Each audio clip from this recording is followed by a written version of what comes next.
A video message from Mariupol residents to the Russian dictator appeared on the internet. For the third year now, they have not been able to receive the promised housing. We found ourselves superfluous in our hometown, although we were waiting for Russia and believed that they would not abandon us.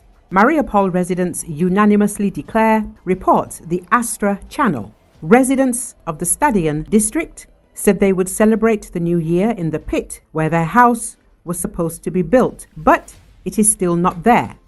There are many people like them in the city, and they are all homeless now. The new occupation authorities are ignoring the demands of city residents, and many have not even been put on the waiting list for new housing. Another way to deprive local residents of their own homes is to rename Azovstalskaya Street to Tulsky Avenue. Residents of the Cheryomushki district have similar problems. Many have been living in rented apartments and garages for 3 years now. Residents of B. Khmelnitsky and V.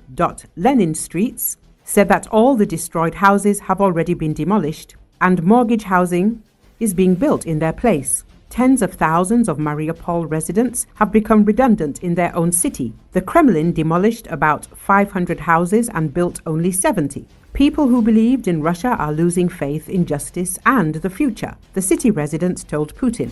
The most interesting thing is that all the houses in Mariupol were destroyed and demolished by the Russian Federation back in 2022. Now housing is being built in the city, but for the new authorities and those who came from the Russian Federation. The occupation authorities completely ignore the opinions and requests of local residents. Earlier, media reported that up to 30% of Mariupol residents returned to their hometown. Mariupol Mayor Vadim Boychenko noted that the main factor in people returning to the occupation is the lack of housing, as well as Russian propaganda. Unable to restore the lost living conditions, many are forced to return to the occupied territories. Let us recall that in occupied Mariupol, Golitas are distributing new apartments to Russians who are posing as affected residents of the city.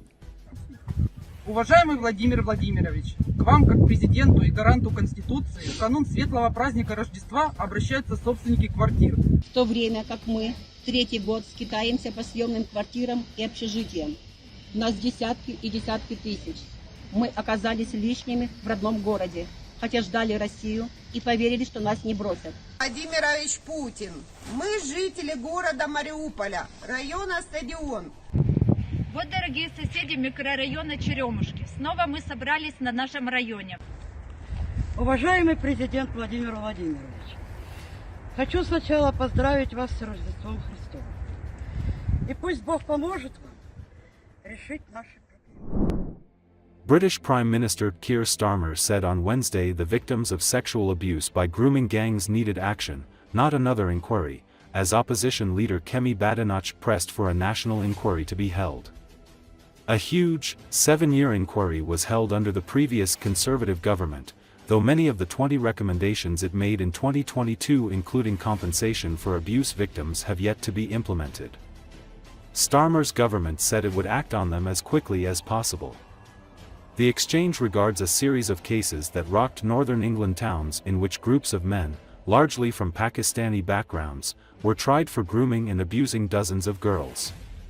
The cases have been used by far-right activists to link child abuse to immigration, and to accuse politicians of covering up the grooming gangs out of a fear of appearing racist.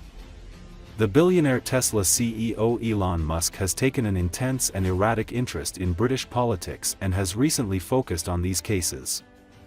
Musk has posted a demand for a new public inquiry into the cases and has accused Starmer of failing to bring perpetrators to justice when he was England's Director of Public Prosecutions between 2008 and 2013. Starmer has defended his record as chief prosecutor, saying he had reopened closed cases and changed the whole prosecution approach to child sexual exploitation. Badenoch on Wednesday urged him to be a leader, not a lawyer, saying, "This is not about the Prime Minister's work in the CPS. And I would say very respectfully to the Prime Minister, it's not about you. It is about the victims. The main UK beneficiary of Musk's interest in British politics has been Reform UK, the hard-right party led by Nigel Farage that has just 5 seats in the 650-seat House of Commons but big expansion plans. Farage said last month that Musk was considering making a multi-million-dollar donation to the party. There have been a number of inquiries, both national and local, including one covering Oldham, and reasonable people can agree or disagree on whether a further inquiry is necessary. This morning I met some of the victims and survivors of this scandal, and they were clear with me that they want action now, not the delay of a further inquiry. The J inquiry, the last national inquiry, was 7 years, which would take us with a further inquiry to 2031. I think action is what's required. But whatever your view, whatever anyone's view on whether a further inquiry is needed, what I find shocking is that anyone in this House would vote down the Children's Wellbeing Bill this afternoon, which is vital protections for the most vulnerable in our society.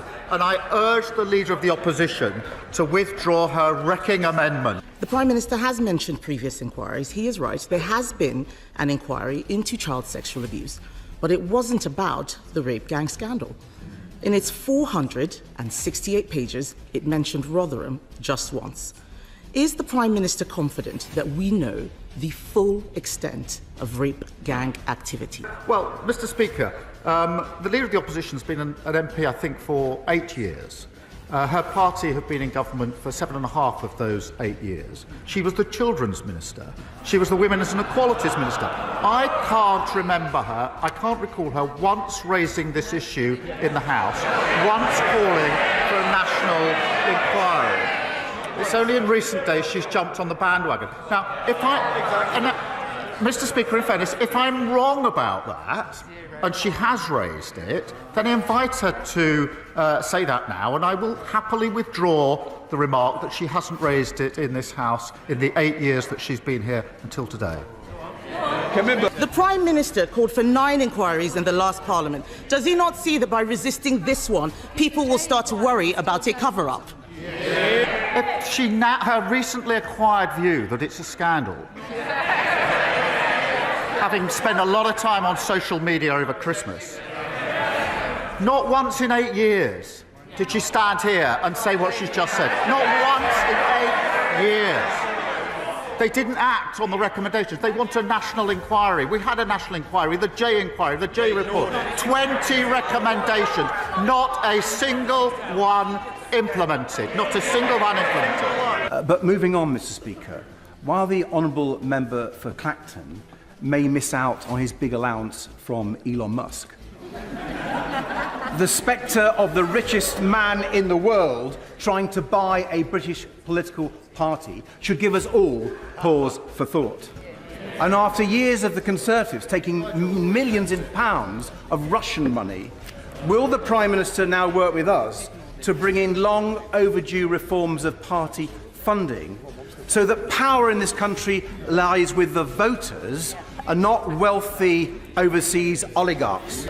I think we all had a smile on Sunday when the honourable member said how cool it was to have the support of Musk, only for Musk to say he should be removed. Just a few hours later, that's the rough and tough of politics. And of course, we're looking at the question of funding more generally. Joseph. This is not about the Prime Minister's work in the CPS. And I would say very respectfully to the Prime Minister, it's not about you, it is about the victims. Be a leader, not a lawyer. We know that people were scared to tell the truth because they thought they would be called racist. If we want to stop this from ever happening again, we cannot be afraid. Mr. Speaker, this is an important issue, and we have to focus on the victims and survivors, and it isn't helpful. This sort of lies and misinformation and slinging of mud doesn't help them one bit. Doesn't help one bit. Mr. Speaker, the Prime Minister from that dispatch box has made much of his service as the public prosecutor. So could he tell the House in that capacity why during his time he declined to instigate a prosecution for rape and sexual abuse against Mohammed Fayed? Prime Minister. That case never crossed my desk. Right. That completes Prime Minister's question.